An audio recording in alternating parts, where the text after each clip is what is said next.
اہل بیت پاک کی گستاخیاں بے باکیاں، لعنت اللہ علیکم دشمنان اہل بیت، بے ادب گستاخ فرقے کو سنا دو اے حسن، یوں بیاں کرتے ہیں سنی داستان اہل بیت۔ جب سر محشر پوچھیں گے بلا کے سامنے،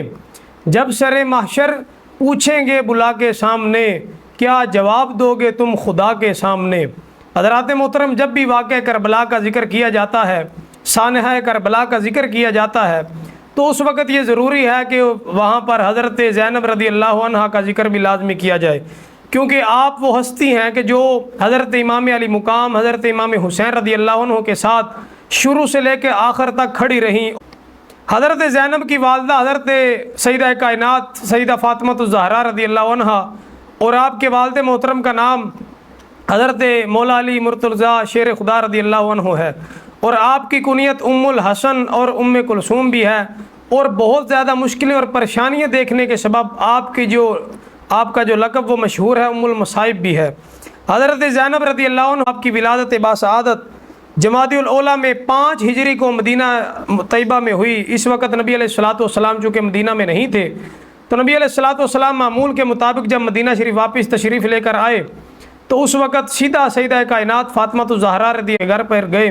تو آپ جب سیدہ کائنات کے گھر گئے تو نبی علیہ السلام نے بیٹی دیکھی آپ کی، تو فرمایا یہ بالکل ختیجہ جیسی ہے، تو میرے آقا کریم صلی اللہ علیہ وسلم نے اس کا نام زینب رکھا۔ حضرت زینب رضی اللہ عنہا آپ کو نبی علیہ الصلوۃ والسلام اتنا آپ سے پیار کرتے کہ آپ کو کبھی کندھوں پر اٹھا لیتے، کبھی آپ خود دوڑ کر حضور علیہ الصلوۃ والسلام کے کندھوں پر بیٹھ جاتی۔ جب حجۃ الوداع کا موقع آیا، جب حضور علیہ الصلوۃ والسلام نے سفر کا ارادہ فرمایا، تو حضرت زینب رضی اللہ عنہا آپ بھی حضور علیہ الصلوۃ والسلام کے ساتھ سفر پر گئیں۔ اس وقت آپ کی جو عمر مبارک تھی وہ تقریباً 5 سال تھی، تو آپ نے سب سے پہلے حضور علیہ الصلوۃ والسلام نے 5 سال کی عمر میں آپ نے نبی علیہ الصلوۃ والسلام سے سفر مبارک کیا۔ اس کے بعد نبی پاک صلی اللہ علیہ وسلم کا جب وصال مبارک کا وقت ہے تو میرے آقا نے ارشاد فرمایا، فاطمہ اپنے بچوں کو میرے پاس لے کر آؤ۔ تو سیدہ کائنات سیدہ فاطمہ الزہرا سلام اللہ علیہا آپ اپنے بچوں کو لے کر نبی علیہ الصلوۃ والسلام کے پاس لے کر آئے، تو جب بچوں نے اپنے نواسوں نے اپنے نانا جان کا جب دیکھا حال تو رونے لگ پڑے۔ اس وقت حضرت زینب رضی اللہ عنہ کا سر مبارک نبی علیہ السلام نے اپنے سینے مبارک پر رکھا اور آپ کو بوسہ دیا۔ اس کے بعد نبی پاک صلی اللہ علیہ وسلم کے وصال کے بعد سیدہ کائنات جو آپ کی والدہ محترمہ سیدہ فاطمہ الزہرا رضی اللہ عنہا آپ کا وصال مبارک ہوا۔ آپ کے وصال مبارک کے بعد آپ کو یہ بھی صدمہ برداشت کرنا پڑا۔ اس کے بعد حضرت علی نے حضرت ام البنین رضی اللہ تعالیٰ عنہ سے نکاح کر لیا تاکہ بچوں کی جو پرورش تھی وہ اچھی ہو سکے۔ تو حضرت علی شیر خدا رضی اللہ عنہ آپ نے اپنے بچوں کی پرورش اس طرح اتنی خوبصورت انداز سے فرمائی کہ آپ کے تمام بچے اوصاف جمیلہ سے متصف، اور حضرت زینب رضی اللہ تعالیٰ عنہ زہد و تقوی، فہم و فراست، عفت و عصمت، عبادت و شب بیداری، زہد و تقوی، حق گوئی و بے باکی، صبر و شکر، سخاوت و احسار میں حضرت فاطمہ الزہرا رضی اللہ عنہ جیسی تھی۔ اس کے بعد ایک مرتبہ کوفے کے اندر آپ کے علم کی یہ جو ہے وہ آپ کے علم کا مقام تھا کہ قریش کی کوئی بھی لڑکی حضرت زینب رضی اللہ عنہا سے زیادہ مقام و مرتبے والی نہیں تھی، اور نہ ہی آپ سے زیادہ کوئی علم رکھنے والی کوئی لڑکی تھی قریش کے اندر۔ تو کوفہ کے اندر ایک مرتبہ خواتین کو بٹھایا، حضرت زینب رضی اللہ عنہ آپ قرآن پاک کی تفسیر ان کو پڑھا رہی تھی، تو مولا علی شیر خدا بھی سن رہے تھے، تو آپ نے کاف ہا یا عین صاد جو حروف مقطعات ہیں قرآن پاک میں ان کی تفسیر اتنی خوبصورت انداز میں بیان کی کہ حضرت مولا علی شیر خدا رضی اللہ عنہ نے فرمایا کہ بیٹی مجھے تم پر رشک آتا ہے اور میں بہت مطمئن ہوں تمہارے علم پر اور تم پر۔ اس کے بعد جب آپ جوان ہوئی تو حضرت مولا علی نے آپ کا جو نکاح ہے وہ حضرت عبداللہ بن جعفر طیار رضی اللہ تعالیٰ عنہ آپ سے آپ کا نکاح فرما دیا۔ 37 ہجری میں جب مولا علی مشکل کشا شیر خدا رضی اللہ تعالیٰ عنہ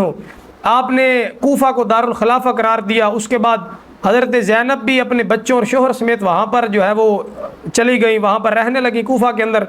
اس کے بعد حضرت علی رضی اللہ تعالیٰ 40 ہجری میں حضرت علی رضی اللہ تعالیٰ عنہ کو آپ کو شہید کر دیا گیا۔ اس کے بعد کچھ عرصہ بعد حضرت امام حسن رضی اللہ تعالیٰ عنہ آپ کو بھی زہر دے دیا گیا، آپ بھی شہید ہو گئے۔ اس کے بعد آپ اپنے بچوں اور شوہر کے ساتھ واپس مدینہ آ گئیں۔ کچھ عرصے کے بعد حضرت امام حسین رضی اللہ تعالیٰ عنہ آپ کو کوفے سے ہاتھ آئے کہ آپ کوفے کے اندر آ جائیے، ہم آپ کے ہاتھ پر بیعت کریں گی۔ تو حضرت امام حسین رضی اللہ تعالیٰ عنہ کے ساتھ حضرت زینب بھی اپنے بچوں سمیت شامل ہو گئیں قافلے کے اندر۔ 10 محرم الحرام سن 61 ہجری کو جب واقعہ کربلا پیش آیا تو آپ حضرت زینب رضی اللہ تعالیٰ عنہ آپ کی آنکھوں کے سامنے آپ کے بچے بھتیجے بھائی کو شہید کر دیا گیا، اور آپ حضرت زینب رضی اللہ تعالیٰ عنہ جس صبر و تحمل، شجاعت و استقامت کا مظاہرہ کیا، وہ اپنی مثال اس کے اندر آپ خود ہی ہیں۔ 12 محرم الحرام سن 61 ہجری میں کے اندر جب آپ کو کربلا کے اندر جو بچ جانے والے تھے حضرت زینب رضی اللہ تعالیٰ عنہ اور بچے کچھ خواتین، ان میں حضرت امام زین العابدین، جب ابن زیاد نے حکم دیا کہ امام زین العابدین کو بھی شہید کر دو، تو حضرت زینب رضی اللہ تعالیٰ عنہ دوڑ کر حضرت امام زین العابدین سے لپٹ پڑی کہ کہا کہ اے ملعون، اگر تو چاہتا ہے کہ ان کو شہید کر دیا جائے تو پہلے مجھے شہید کر کے پھر ان کو شہید کرنا۔ تو اس کے بعد نے یہ اپنا جو فیصلہ تھا یہ واپس لے لیا۔ پھر چند دنوں بعد حضرت نعمان بن بشیر انصاری صحابی رسول رضی اللہ تعالیٰ عنہ، آپ کی حفاظت میں یہ جو قافلہ تھا یہ واپس کربلا سے ہوتا وہ مدینہ شریف پہنچا۔ جب مدینہ پہ پہنچا تو حضرت زینب رضی اللہ تعالیٰ عنہ آپ کی آنکھوں سے آنسوں کی جڑی لگ گئی اور نانا جان کی قبر مبارک پر حاضر ہوئیں، عرض کی یا رسول اللہ صلی اللہ علیہ وسلم، میں آپ کے نواسے کی شہادت کی خبر لائی ہوں۔ تو اس وقت آپ پر ایسی رقت طاری ہوئی کہ اہل مدینہ سب اکٹھے ہو کر آپ کو صبر کی تلقین کرنے لگے۔ واقعہ کربلا کے بعد ایسا سانحہ تھا کہ حضرت زینب رضی اللہ عنہ زیادہ عرصہ زندہ نہیں رہ سکیں۔ ایسا زندہ رہنا یا ایسا وہ یاد رکھ کر زندگی گزارنا آپ کے لیے مشکل تھا۔ مصائب کے پہاڑ آپ کے قلب و جگر کے پارا پارا ہو چکے تھے۔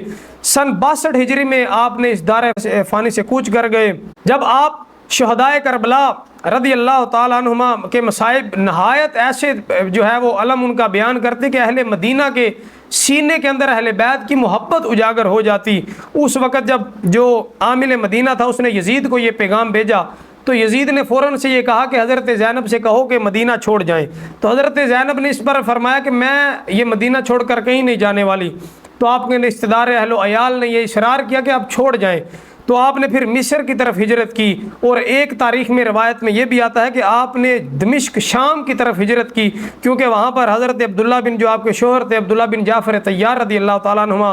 آپ کی کچھ زمینیں وہاں پر تھیں، ذمہ دار تھے، تو آپ ان کے ساتھ دمشق چلی گئیں، اور وہاں پہنچنے کے بعد بیمار ہو گئے، 62 ہجری کے اندر ہی آپ نے وصال فرما دیا۔ تو اللہ تعالیٰ سے دعا ہے اللہ تعالیٰ ہمیں ان شہیدان اہل بیت، شہیدان کربلا سے محبت کرنے کی توفیق عطا فرمائے اور ان کی سیرت پر عمل کرنے کی توفیق عطا فرمائے۔ وآخر دعوانا ان الحمد للہ رب العالمین۔